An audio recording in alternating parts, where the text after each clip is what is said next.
Assalamualaikum warahmatullahi wabarakatuh. Saya Putri Maisa Amadinda, 3 NIM terakhir 160. Di sini saya akan menjelaskan tentang akuntansi rahen. Pengertian rahen, gadai atau rahen secara istilah adalah sebuah akad penyerahan sebuah barang yang memiliki nilai ekonomis sebagai bentuk sebuah jaminan atas utang sehingga orang yang menyerahkan dapat mengambil manfaat yaitu berupa utang. Dengan demikian, fungsi dari barang jaminan tersebut adalah sebagai pemberi ketenangan, keyakinan, dan keamanan atas utang yang telah dipinjamkan oleh pemberi pinjaman, dan pemberi pinjaman dapat menjual barang jaminan tersebut apabila orang yang berhutang tidak mampu membayar utangnya. Yang kedua, dasar hukum gadai syariah atau rahen. Dalam konteks hukum di Indonesia telah ditemukan beberapa produk hukum yang berkaitan dengan akad rahen, baik dalam bentuk peraturan perundang-undangan maupun dalam bentuk fatwa yang dikeluarkan oleh Dewan Syariah Nasional Majelis Ulama Indonesia atau DSN MUI. Pasal 1 ayat 26 Undang-Undang Nomor 21 Tahun 2008 tentang Perbankan Syariah yang menyebutkan bahwa rahen atau agunan adalah jaminan tambahan baik berupa benda bergerak maupun benda tidak bergerak yang diserahkan oleh pemilik agunan, bank syariah atau UUS guna menjamin pelunasan kewajiban nasabah penerima fasilitas. Yang ketiga, rukun gadai syariah. Dalam setiap akad, pastinya memiliki beberapa rukun sehingga dapat terlaksana sebuah akad. Pada akad gadai syariah ini terdapat 5 rukun, diantaranya sebagai berikut. Yang pertama, orang yang menggadaikan atau ar-rahen.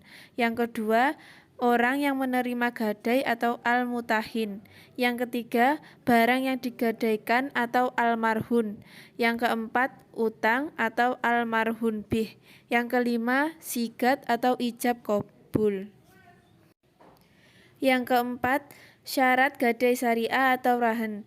Syarat rahen ulama fikih mengemukakan sesuai rukun rahen itu sendiri, yaitu yang pertama orang yang bertekad, yang kedua sigat, yang ketiga marhun bih atau utang, yang keempat marhum atau barang yang dijadikan agunan. Contoh kasus, pada tanggal 17 Juni 2024, Pak Alatas menggadaikan mobil Nissan Grand Livina SVMT tahun 2010 kepada PT Penggadaian Persero Levi Caesar Malang dikarenakan kebutuhan yang mendesak. Pihak penggadai menaksir bahwa harga mobil Grand Livina SVMT tahun 2010 senilai 200 juta rupiah. Jangka waktu pinjaman Pak Alatas adalah 4 bulan. Pihak gadai akan memberikan pinjaman sekitar A. Marhun bih sama dengan 200 juta rupiah dikali 90% sama dengan 180 juta rupiah. Yang B. Biaya administrasi sama dengan 150.000 rupiah. Yang C. Biaya ujroh 200 juta rupiah dibagi 10.000 rupiah dikali 80 rupiah sama dengan 20.000 rupiah dibagi 80 rupiah sama dengan 1.600.000 rupiah. 1.600.000 rupiah dikali 12 sama dengan 19.200.000 rupiah.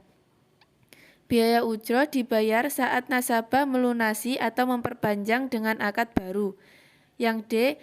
Uang yang harus dibayar adalah uang pinjaman sama dengan 180 juta rupiah.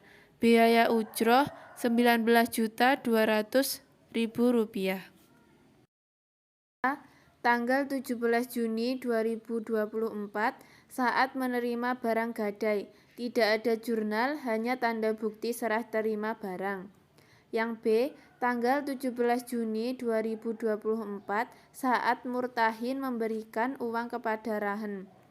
Jurnalnya 17 Juni 2004 pembiayaan gadai atau piutang pada kas sebesar 180 juta rupiah. Yang C, pada tanggal 17 Juni 2024 saat Rahen membayar biaya administrasi. Jurnalnya 17 Juni 2024, kas pada pendapatan biaya administrasi sebesar Rp150.000. D. 20 hari setelah akad pada tanggal 7 Juli 2024, Pak Alaska atau Rahin memilih untuk mengangsur Marhunbih kepada PT Penggadaian Persero Levi Caesar Malang sebesar Rp85 juta. Jurnalnya 7 Juli 2024, kas pada pembiayaan gadai atau piutang sebesar Rp85 juta. Yang E, satu bulan kemudian, pada tanggal 7 Agustus 2004, Pak Alaska kembali mengangsur Marhunbih kepada PT Penggadaian Persero Levi Caesar Malang sebesar Rp55 juta. Jurnalnya 7 Agustus 2024, kas pada pembiayaan gadai atau piutang sebesar Rp55 juta. F. Tanggal 27 Agustus, Pak Alaska kembali melakukan angsuran Marhunbih sebesar Rp17.150.000.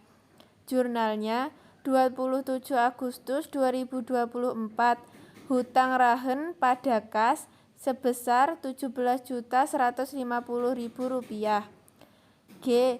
Tanggal 16 September 2024, sebelum masa jatuh tempo dilunasi sisa Marhunbih kepada PT Penggadaian Persero Levi Caesar Malang sebesar Rp23 juta serta membayar biaya ujroh sesuai kesepakatan di awal akad sebesar Rp19.200.000.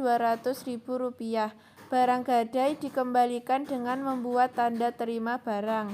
Jurnalnya 16 September 2024, hutang Rahen pada kas sebesar Rp23 juta.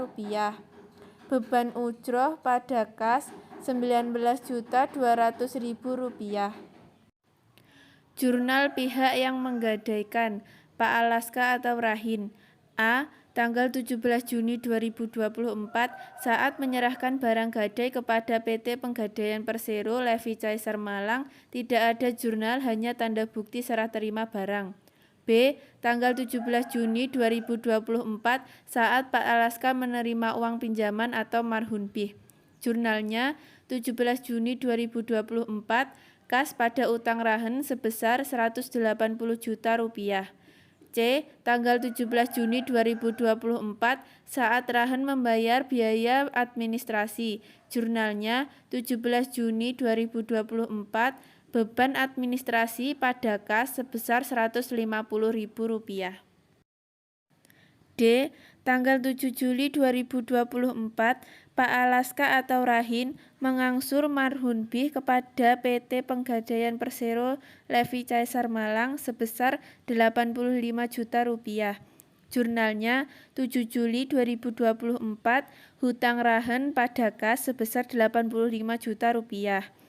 E. Tanggal 7 Agustus 2024, Pak Alaska kembali mengangsur Marhunbih kepada PT Penggadaian Persero Levi Caesar Malang sebesar Rp55 juta. Jurnalnya 7 Agustus 2024, hutang Rahen pada kas sebesar Rp55 juta. F. Tanggal 27 Agustus, tepat setelah 20 hari kemudian, Pak Alaska kembali melakukan angsuran Marhunbih sebesar Rp17.150.000. Jurnalnya 27 Agustus 2024, kas pada pembiayaan gadai atau piutang sebesar Rp17.150.000. G. Tepat tanggal 16 September 2024, sebelum masa jatuh tempo, Pak Alaska melunasi sisa Marhunbih kepada PT Penggadaian Persero Levi Caesar sebesar Rp23 juta serta membayar biaya ujroh sesuai kesepakatan di awal akad sebesar Rp19.200.000. Barang gadai dikembalikan dengan membuat tanda serah terima barang. Jurnalnya 16 September 2024, kas pada pembiayaan gadai atau piutang sebesar 23 juta rupiah. Kas pada pendapatan ujroh sebesar 19.200.000 rupiah. Sekian video presentasi dari saya. Semoga bermanfaat bagi kita semua. Wassalamualaikum warahmatullahi wabarakatuh.